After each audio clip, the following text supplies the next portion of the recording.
My name is Brian. I'm 67-year-old. I've been looking after my two granddaughters for the last 7 years.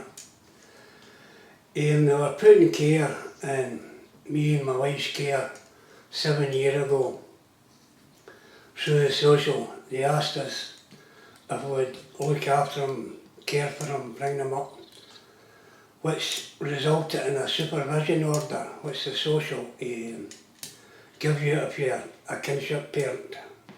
For kinship payment, it's an allowance you get from the social paid by the council, your local council.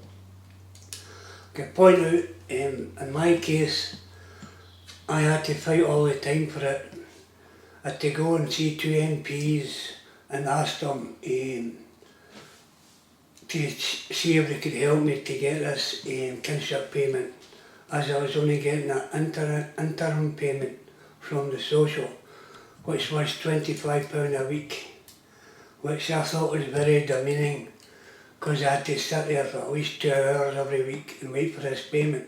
I found out there was such a thing as a kinship payment.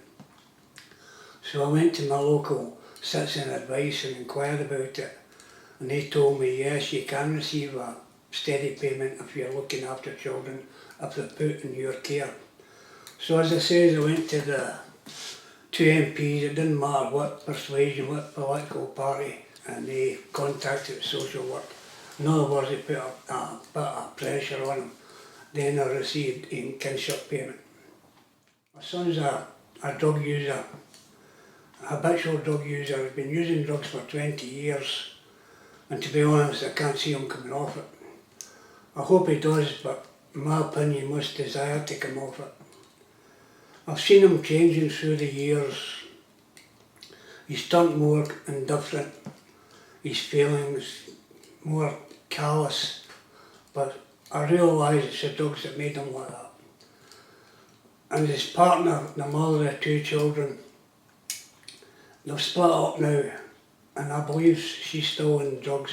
The worst scenario I ever saw wasn't overdoses or drugs with my son.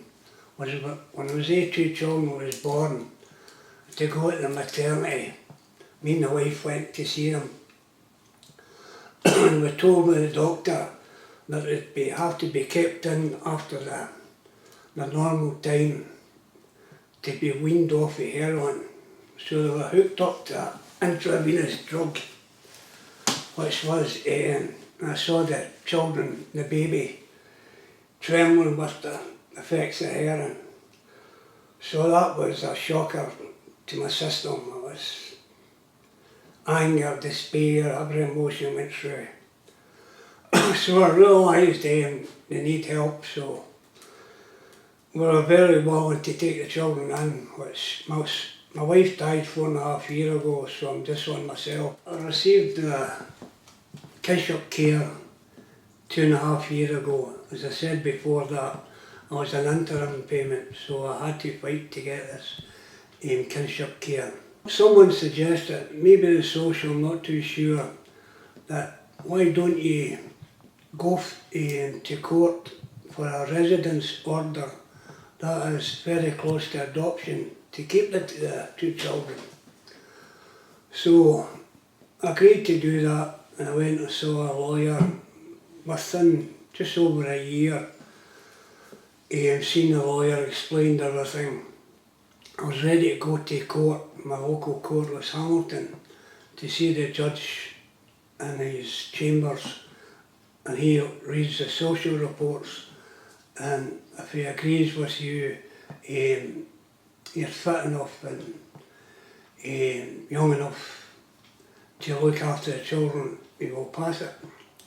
But at the very last stages, someone told me through the local grapevine that there is a danger with a residence order, and I found out that you could lose your kinship payment, because after you get this residence order, you're classed as a normal parent instead of a grandparent and kinship parent.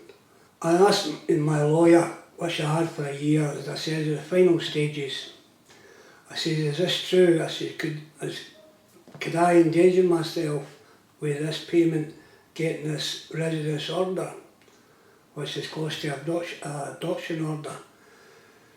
He says it's up to the social work to decide, but I have known cases that you do lose it. So I had to ask the lawyer if I could drop the case. And monetary value is very important. Foster parents, they do a good job, but I believe that the kinship parents do a better job because it's their own blood, plus they know the children, the grandchildren.